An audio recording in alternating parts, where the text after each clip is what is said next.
갈등 타파연대 성명서 낭독이 있겠습니다.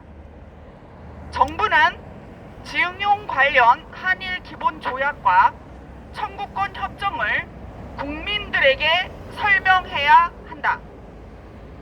한국과 일본 외교 당국이 30일 국장급 협의를 통해 징용 문제 해결 방안을 논의했으나 접점을 찾지 못한 것으로 알려졌다. 일본은 한국의 강제동원 피해자 지원재단이 대신 배상하는 대위 변제에는 동의하지만 일본 기업의 배상 참여와 사죄 요구에 대해서는 1965년 한일 청구권 협정에 따라 이 문제가 이미 해결됐다는 입장이다. 이번 외교 당국 간 협의에 대해 이른바 지원단체는 의미를 부여할 생각이 없다며 곱지 않은 시선을 보이고 있는 가운데 외교부는 협의안이 도출되기 전에 먼저 국내의 피해자와 유족들을 만나 의견을 수렴하겠다고 한다. 면담 대상은 미쓰비시 중공업과 일본제철을 상대로 소송을 내 2018년도 대법원에서 승소 확정 판결을 받은 14명이다. 현재 일본 기업을 대상으로 진행 중인 손해배상 청구 소송은 총 66건에 원고가 1200명이라고 알려져 있다.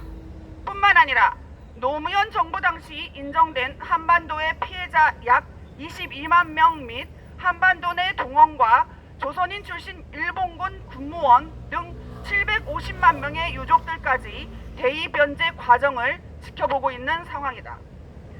그러므로 만약 2018년 대법 판결을 재단에서 각각 1억 원씩 배상하면 이들 모두의 요구까지로 일파만파 확대될 수 있으며 이 경우 전체 배상액은 수십조 원으로 불어나 정부로서는 그 규모를 감당할 수 없게 된다.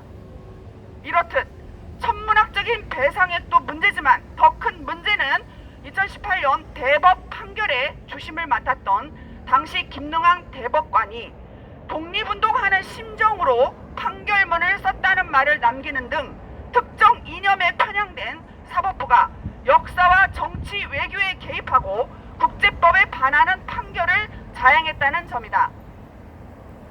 그는 한일 기본조약의 효력과 상관없이 개인의 손해배상 청구권은 협정 대상에 포함되지 않는다고 판단하였는데 이는 대법 의견은 청구권 협정을 뒤집는 것이라고 비판한 반대 의견에서도 잘 나타난다.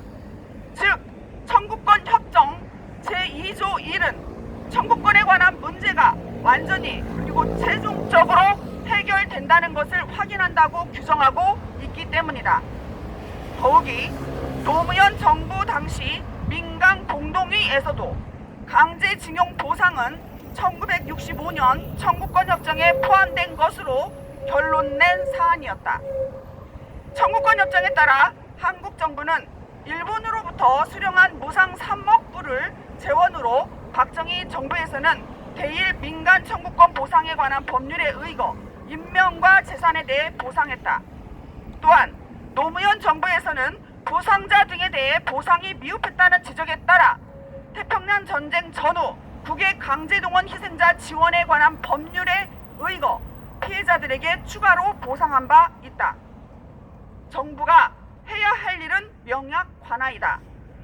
이미 지난 두 정권에서 보상금을 수령한 피해자들에게 대의 변제로 읍소할 게 아니라 먼저 2018년 대법의 추가 배상 판결이 왜 국제법인 청구권 협정을 위반한 잘못된 판결이었는지를 국민들에게 설명해 과거사를 빌미로 한 허구의 반일 감정을 바로잡는 일이다.